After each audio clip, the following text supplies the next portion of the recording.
ସେମାନେ ଗର୍ବିତ। ଆଜି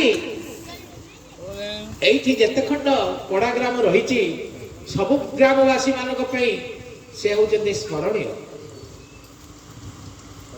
ସେମାନଙ୍କର ଆଦର୍ଶବାଦ ଭିତରେ ସବୁ ପିଲାମାନଙ୍କୁ ଆପଣ ମାନେ ଗଢି ତୋଳନ୍ତୁ, ଘରେ ଘରେ ତିଆରି କରି ଦିଅନ୍ତୁ। ଆଉ ଗୋଟାଏ ଗୋଟାଏ ସୁଭାଷ ପ୍ରଧାନ ସମସ୍ତଙ୍କ ଭିତରେ ସେଇ ଉଦ୍ଦୀପନା ଆସୁ, उत्तेजना आसु, समस्ते निजको सजाड़ी नियंतु। आगको आमे आम पिला को सजाइबा होची बड़ काम। आज सकाळे मो पेपर रे पढिली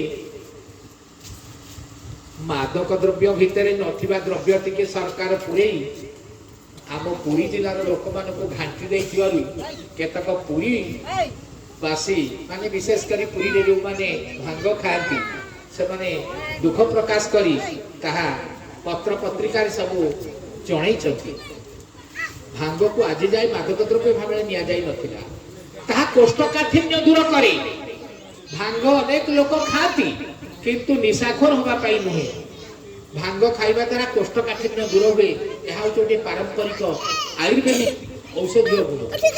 किंतु ए कथा सरकार बुझी नाहती।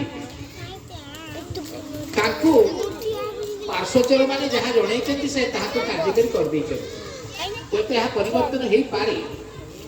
से भली गाँ गहली अनेक भाई बंधु कुटुंब पाखे आम पुओ पुतुरा झील झियारी नाती नातुणी समस्ते अच्छा। समस्त भितर से एकाग्रता आसू जे निशा आमको न खाऊ, आमे निशा को खाइबा आपत्ति ना। किछि किछि मानविकता में लोक ताकर मन को परिवर्तन करिया पई ताको दिग को से सरल कर नियो।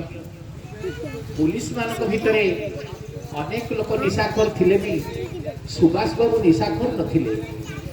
ताकर आत्मीयता थिला प्रत्येक लोक को पे। व्यक्ति विशेष को से देखिले ऊपर मन रे गाली गुजब करूथिले केवल कथा आदाय करिया पई, किंतु अंतर भितरे ताकर दहनशीलता थिला। से दही ही जाउथिले, से बुझुथिले भल कोन मंद कोन। ताको चिंताधारा को आमे बुझिबा को समय पाइबा नाही। आमे बुझी परिबा नाही ताको हृदय भीतर कथा, ताको वेदनार उच्च। समस्ते आमे ताकर भल गुण ताको खोजी देखिबा कोउठी रही जाईची भल गुण। आपण देखो तो सूर्य किरण नाळ नर्दमा रे पडुची, झाड़ा पड़िया रे पड़ीची। अमृत बिक्री होउथुवा मिठा दुकान माने सूर्य किरण पड़ी। सबुठ